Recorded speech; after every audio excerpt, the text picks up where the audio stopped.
Graça e paz, igreja, amém? Que Deus abençoe juntas e o livre e o guarde, o livre daquela situação, dessa doença. Eu estava pensando nele agora e falando comigo mesmo, que Deus tem misericórdia dele, mas na verdade a morte é lucro para o cristão. A oração é que Deus tenha misericórdia da família dele, porque ele vai para Jesus se ele vier a falecer, mas a família sofre, nós sofremos, não é? Então que Deus dê a saúde dele, se for a sua vontade, tendo misericórdia da família dele, porque se ele vier a falecer, ele vai para a glória com Jesus, né?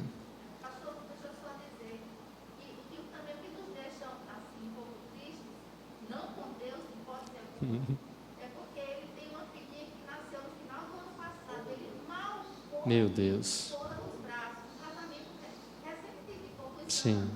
construído a sua família. Então, É.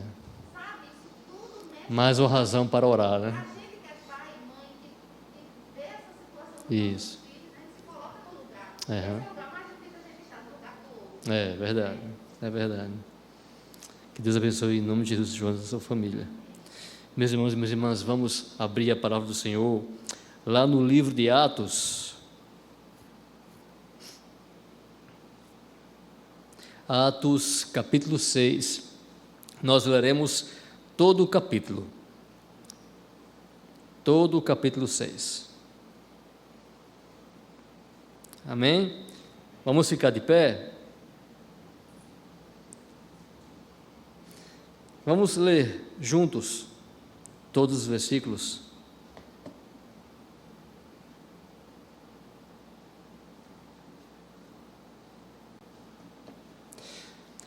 Ora, naqueles dias, multiplicando-se o número dos discípulos, houve murmuração dos helenistas contra os hebreus, porque as viúvas deles estavam sendo esquecidas na distribuição diária.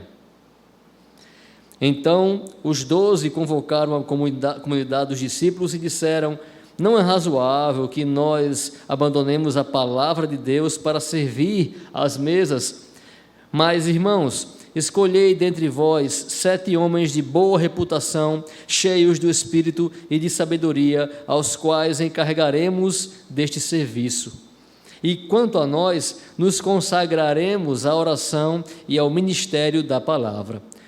O parecer agradou a toda a comunidade, e elegeram Estevão, homem cheio de fé e do Espírito Santo, Filipe, Prócoro, Nicanor, Timão, Pármenas e Nicolau, prosélito de Antioquia. Apresentaram-nos perante os apóstolos, e estes, orando, lhes impuseram as mãos. Crescia a palavra de Deus, e em Jerusalém se multiplicava o número dos discípulos. Também muitíssimos sacerdotes obedeciam à fé. Estevão, cheio de graça e poder, fazia prodígios e grandes sinais entre o povo. Levantaram-se, porém, alguns dos que eram da sinagoga chamada dos libertos, dos sireneus, dos alexandrinos e dos da Cilícia e Ásia, e discutiam com Estevão, e não podiam resistir à sabedoria, ao espírito pelo qual ele falava. Então subornaram homens que disseram: temos ouvido este homem proferir blasfêmias contra Moisés e contra Deus. Sublevaram o povo, os anciãos e os escribas, e, investindo, o arrebataram, levando-o ao sinédrio. Apresentaram testemunhas falsas, que depuseram: este homem não cessa de falar contra o lugar santo e contra a lei, porque o temos ouvido dizer que esse Jesus, o Nazareno, destruirá este lugar e mudará os costumes que Moisés nos deu. Todos os que estavam assentados no sinédrio, fitando os olhos em Estevão, viram o seu rosto como se fosse o rosto de um anjo. A igreja pode sentar. Vamos orar. Obrigado, irmão.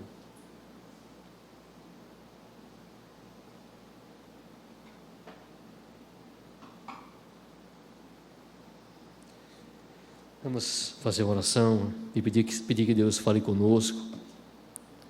Aqueles que estão aqui, aqueles que estão em casa, aqueles que um dia vão poder ouvir essa mensagem.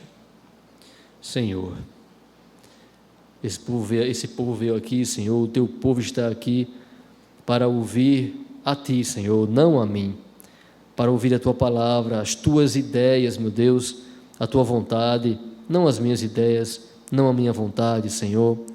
Tem misericórdia de nós, Senhor, tem misericórdia de mim, tem misericórdia deles. Nós sabemos que Tu és Deus de misericórdias, meu Deus.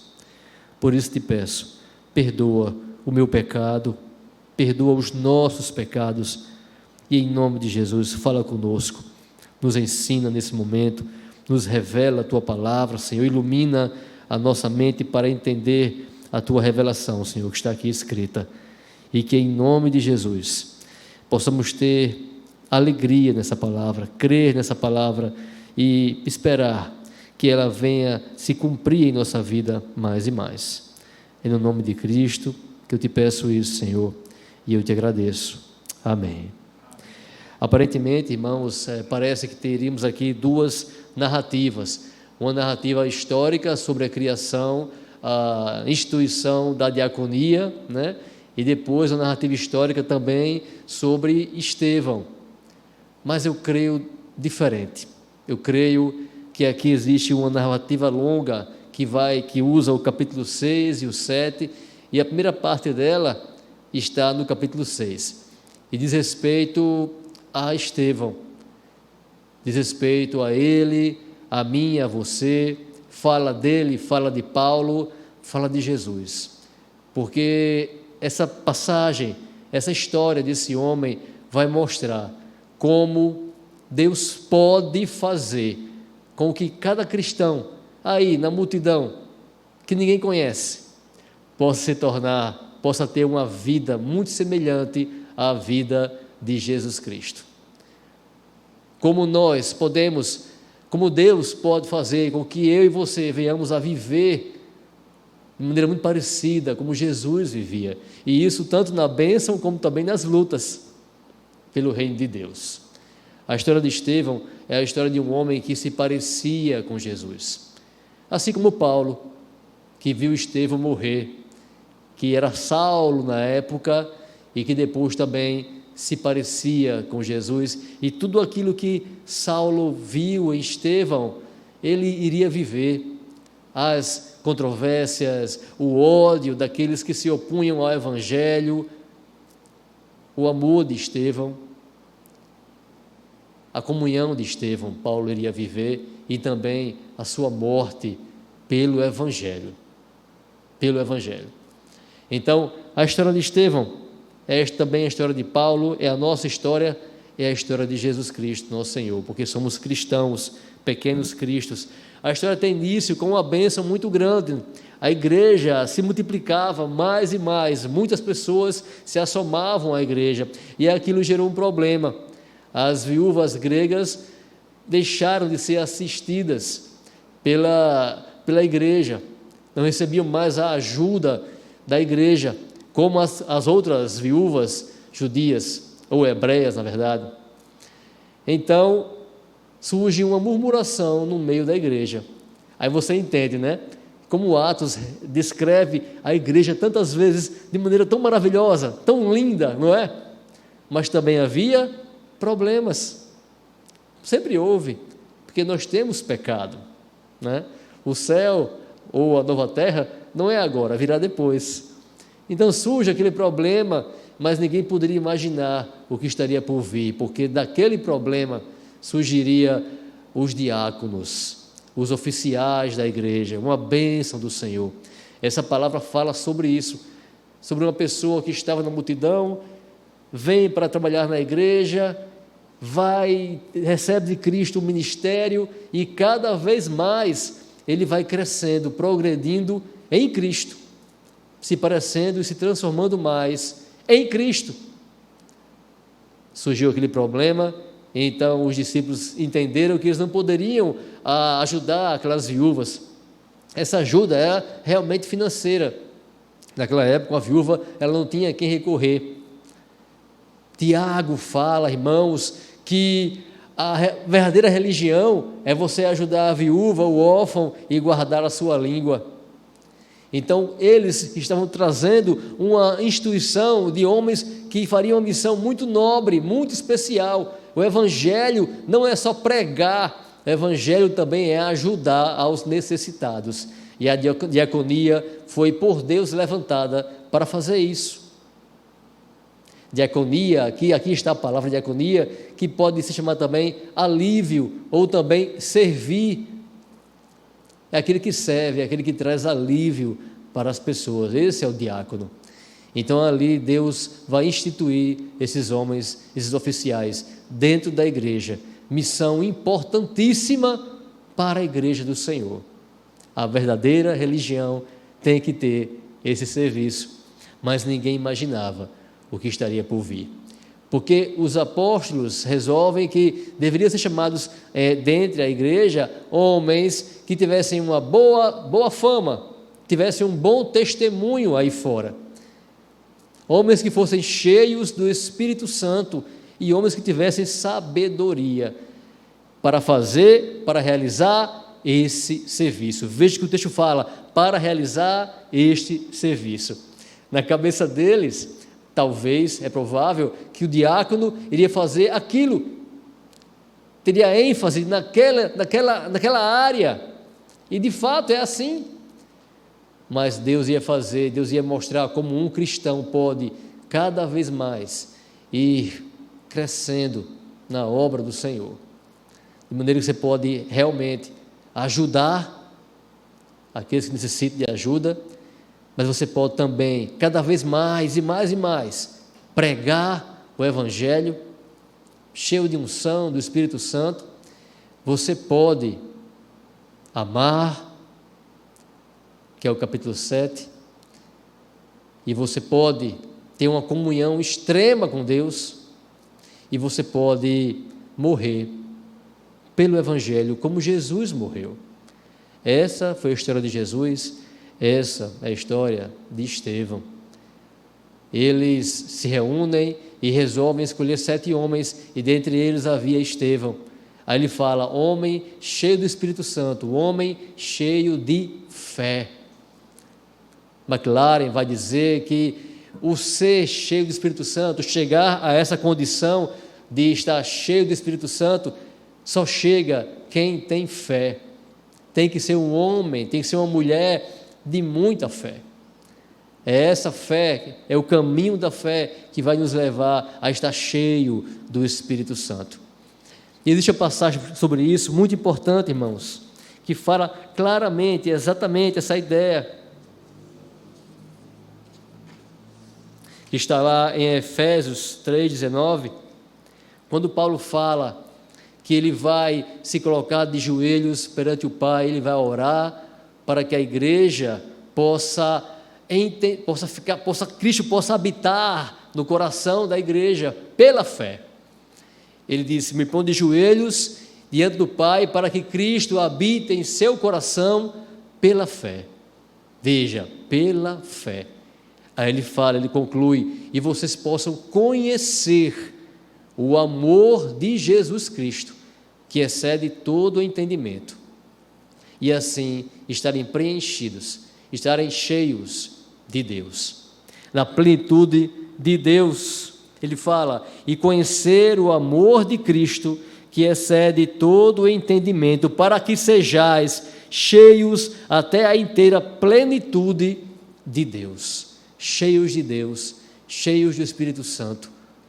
Esse texto, lá no capítulo 7, mostra como Estevão entendia o amor de Jesus Cristo, porque aqueles homens tinham ódio dele, ódio, tanto que o mataram, rilhavam os dentes, mas quando ele morre, ele pede que Jesus não coloque na conta deles aquele pecado.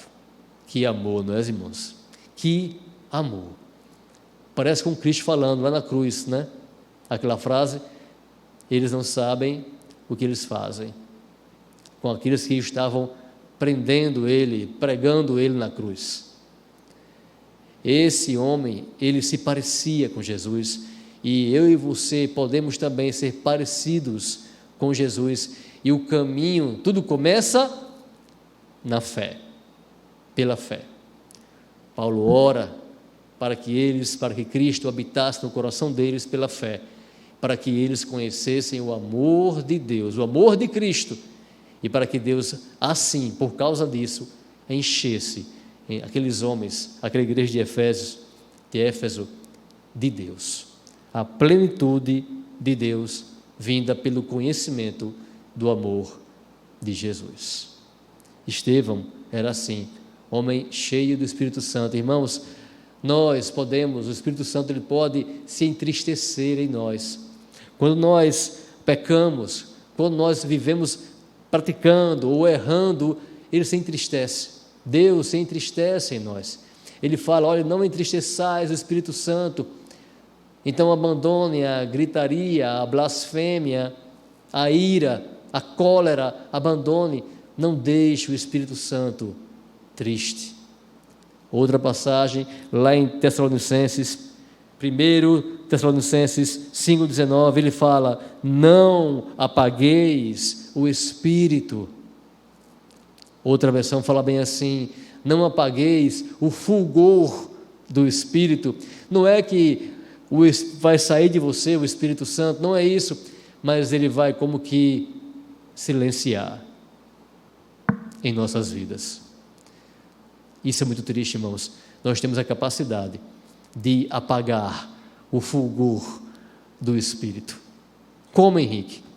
Pelo pecado, pela negligência. Quando ele fala essa frase, não apagueis o Espírito, ele fala em seguida, não seja negligente com as profecias, não despreze a Bíblia, não despreze as profecias.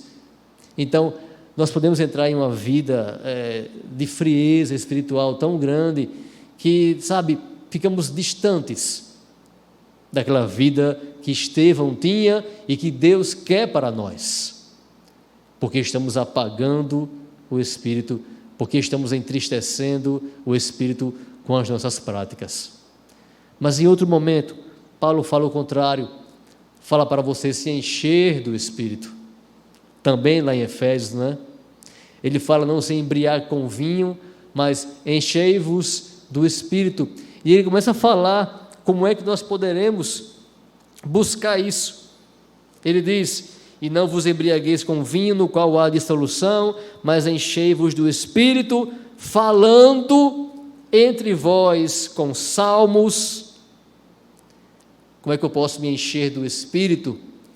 Conversando sobre a Bíblia, conversas que edificam. Ele tinha falado logo em seguida, logo acima ele fala isso, não sai de sua boca palavra torpe, mas palavra que edifique. Aí ele fala, enchei-vos, busque se encher do Espírito, e ele diz, falando com salmos, e ele fala, cantando a Deus com hinos. Essa é a nossa vida, essa tem que ser a nossa vida, cantando a Deus hinos com gratidão, sendo gratos a Deus por tudo. Meu irmão, pense nessa frase, minha irmã, pense, dando sempre graças por tudo.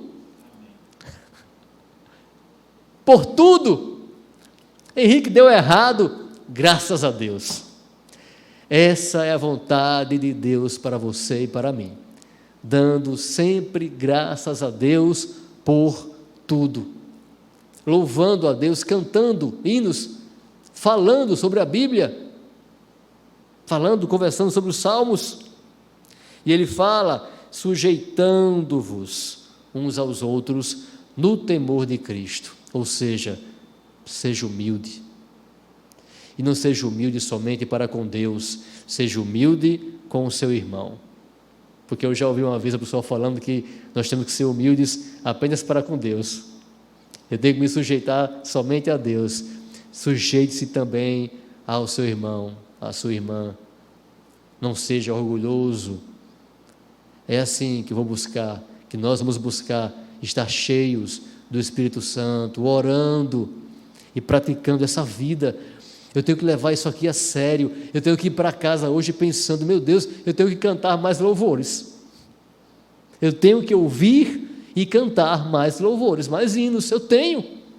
Meu Deus, eu tenho que conversar mais, ler mais a Bíblia e conversar mais sobre a Bíblia e não palavras torpes que não edificam a ninguém.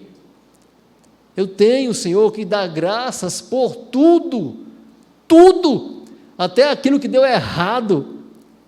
Eu tenho que dizer, graças a Deus, e em Jesus Cristo, graças a Deus. Isso aqui não é, irmãos, não são só palavras, isso tem que vir do coração, e isso tem que ser real em nossas vidas, e isso não é uma retórica do apóstolo Paulo, ele não está falando bonito, ele está dizendo uma realidade, que nós só vamos vivê-la, se realmente crermos nisso aqui. Você crê? Eu creio, se eu acreditar, eu vou fazer isso aqui, e eu estarei me enchendo do Espírito Santo, e sendo semelhante àquele homem, a Estevão, e assim semelhante a Jesus.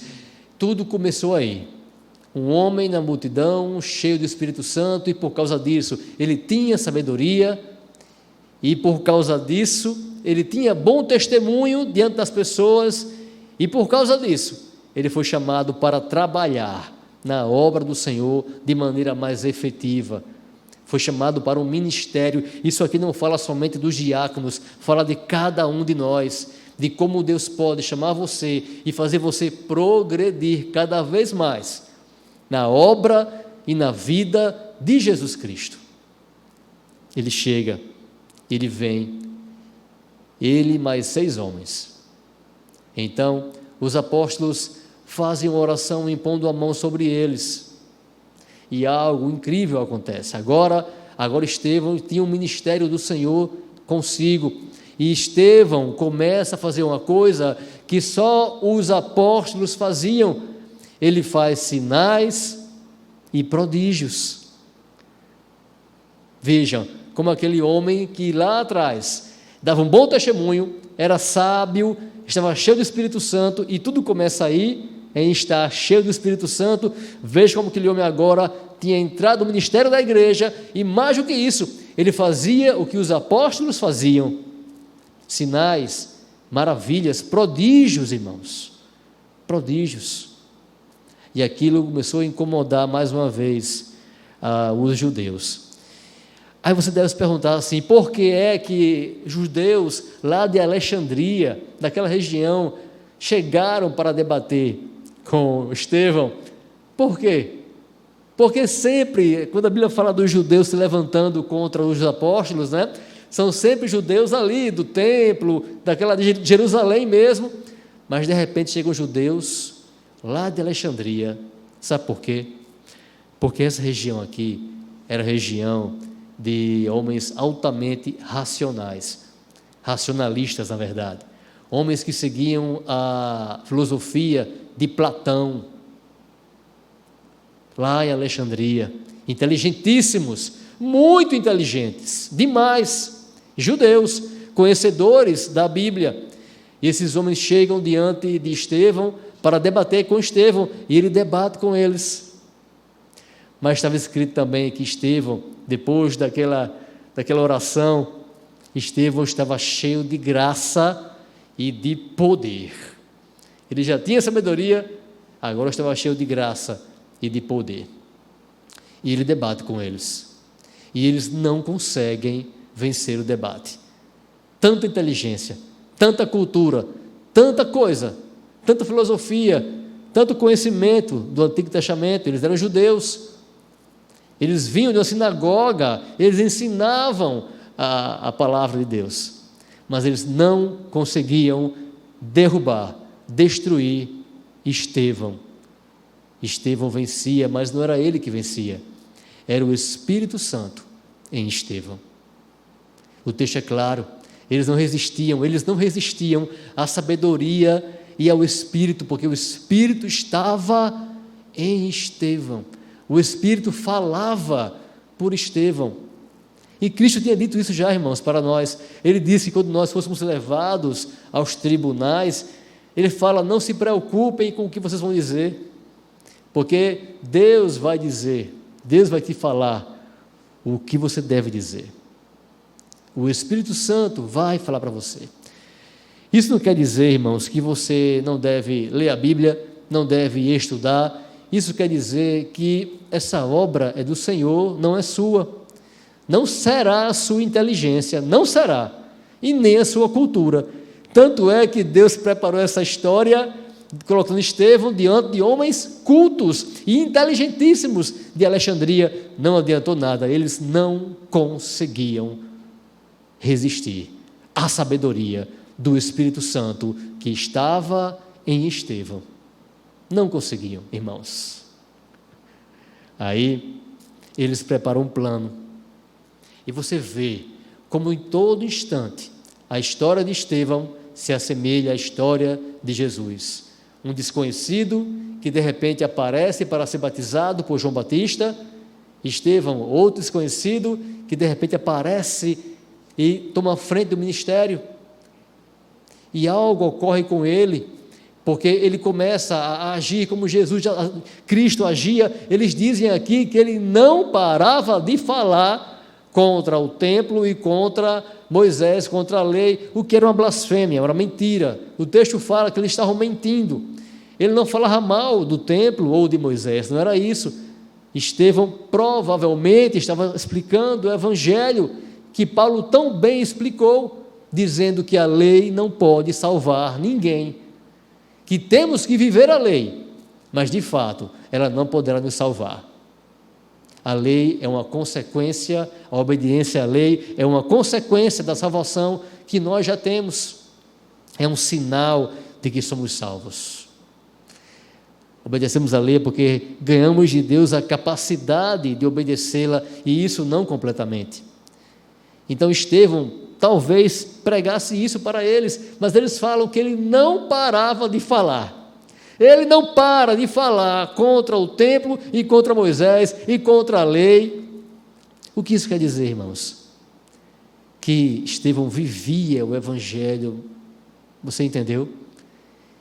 Ele vivia o evangelho. O apóstolo Paulo era acusado de ser um tagarela. O que diz o que está dizendo esse tagarela?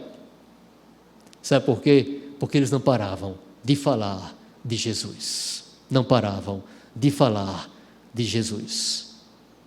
É isso que um homem e que uma mulher cheios do Espírito Santo e de sabedoria fazem. É isso que um cristão que está realmente seguindo o caminho de Jesus, é isso que ele faz, porque Cristo disse isso. Ele disse: olhe, a minha comida e a minha bebida é pregar a palavra do meu Pai, é falar para as pessoas o evangelho. Essa é a minha comida, eu tenho necessidade disso, eu preciso fazer isso, é o que Cristo está dizendo. E era isso que Paulo tinha também necessidade, e também Estevão tinha, e é o que nós também devemos ter. E eu creio que nós teremos, se estivermos cheios do Espírito Santo, nós teremos a sede e a fome de a todo instante falar de Jesus. Falar de Jesus. Assim era Estevão. Ele não parava de falar. E eles prepararam para ele, assim como para Cristo, eles haviam preparado, assim como para Paulo, muitas armadilhas foram preparadas para matá-lo. Do mesmo modo, eles fizeram com Estevão. Nós, irmãos, em nosso caminho com Cristo, vamos viver assim. Deve ser assim. Eu já falei aqui recentemente, você não pode desistir de pregar o evangelho só porque um dia você foi pregar e deu a maior confusão, né? Foi a maior confusão. Gente ficou chateado, você não tratou ninguém mal, tratou todos bem. Estevão amava esse povo aqui, mas gente ficou chateado, gente não fala com você mais, no dia teve briga, te chamaram de preconceituoso, de radical, de fundamentalista, de um bocado de coisa. Vai haver contrariedade, não adianta. Desista dessa ideia de querer pregar o evangelho em um parque de diversões, em um jardim. Isso não existe. E assim foi com Estevão. Muita luta. Pegaram Estevão e levaram para o Sinédrio. Já pensou? Violência ia ficar pior. Vai piorar. Piora no capítulo 7. Levam para o Sinédrio e chegando lá, e aí nós temos uma coisa muito, muito maravilhosa e enigmática. Quando Estevão chega lá, eles olham para Estevão, e diz o texto bem assim: e o rosto dele parecia o rosto de um anjo. O que quer dizer isso, meus irmãos? Que palavra enigmática e misteriosa. Sabe o que é isso? Sabe o que é você ter um rosto parecido com o rosto de um anjo, as pessoas olharem para você e dizer que parece com o rosto de um anjo? Sabe, está escrito que Moisés, quando ele recebeu de Deus, ele recebeu a lei do Senhor, fala bem assim um texto: Moisés não sabia que a pele do seu rosto resplandecia, por haver Deus falado com ele. Deus tinha falado com Moisés, e o seu rosto resplandecia. Resplandecia, meus irmãos. É assim, quando Cristo, ele sobe ao monte da transfiguração, e ele vai orar, o texto fala que quando ele começa a orar, o seu rosto se transforma, resplandece. Diz bem assim a palavra do Senhor, lá em Lucas 9:29, enquanto ele orava, mudou-se a aparência do seu rosto, e a sua roupa tornou-se branca e resplandecente. O que quer dizer isso? Do que fala Lucas aqui? Sabe do que ele está falando? Ele está falando de um homem que tinha muita comunhão com Deus. Um homem que era como Enoque, que andava com Deus. Um homem que era como Jesus, que se colocava diante do Pai e o seu rosto mudava. Era como Moisés, que depois de ouvir Deus falando com ele, falando com ele, o seu rosto resplandeceu. Esse homem, Estevão, era igual a Moisés, era igual ao Senhor Jesus, era igual a Paulo. Eles olharam para ele, cheios de raiva, e ele estava parecendo um anjo. É assim, irmãos, aquele que tem comunhão com Deus, é assim, ele ilumina. Onde ele vai, ele ilumina. E essa comunhão da qual eu estou falando é esse cheio do Espírito Santo. Cheio do Espírito Santo. Que Deus quer para mim, Deus quer para você. A história de Estevão segue e continua. Depois vamos tratar do restante dela. Mas a história dele é a história de Jesus. E a minha história, a sua história, também devem ser as histórias de Jesus. Lutas, mas também, meus irmãos, a maior de todas as bênçãos, que é você conhecer o amor de Jesus, tanto que você começa a falar desse amor para todo mundo, sem parar. Tanto que você é levado à morte por causa desse amor, e ainda perdoa aqueles que te matam. Essa é a caminhada que Deus tem para nós. Talvez Deus não tenha para mim e para você o ter que morrer uma morte violenta como Estevão morreu. Talvez ele não tenha. Talvez não seja a mesma história de Jesus, a nossa, não é? Ou a de Paulo. Talvez porque nós não falamos tanto quanto eles falavam, ou não nos entregamos tanto quanto eles se entregavam, ou não amamos tanto as pessoas como eles amavam, porque conheciam a profundidade, a largura do amor de Cristo, porque estavam arraigados e fundamentados no amor. Mas certamente o Senhor quer isso para mim e para você, e certamente isso, mesmo que não chegue à morte, irmãos, mesmo que não nos leve à morte, deve nos levar, pelo menos, às lutas. Que Deus nos dê a graça de poder ser afrontado por causa do nome dele, de poder ser humilhado, zombado por causa do nome dele, de poder ser odiado por causa do nome dele, como Estevão foi. Que Deus nos dê essa graça, nos dê essa coragem, e que possamos resplandecer aonde quer que possamos ir, em nome de Jesus. Feche seus olhos, vamos orar por isso, para que o Senhor nos faça progredir mais, irmãos. Os apóstolos achavam que Estevão ia fazer só aquele serviço, que já era um grande serviço, que já era uma bênção, a verdadeira religião, cuidar dos desamparados, mas Deus tinha muito mais para Estevão, que Deus tenha muito mais para nós também. Senhor, nós te agradecemos pela vida do teu servo Estevão, Senhor, a quem o Senhor usou para mostrar para cada um de nós que aquilo que Cristo fez, nós também podemos fazer. Aquilo que o Senhor Jesus viveu, nós também podemos viver. Aquilo que Ele sofreu pelo teu reino, nós também podemos sofrer. O tanto que Ele amou, nós também podemos amar, Senhor. Como Ele disse, nós podemos fazer ainda mais, Senhor, do que Ele fez. E Estevão é uma prova disso, meu Deus. Eu te agradeço, Senhor, por essa noite, por essa palavra, Senhor.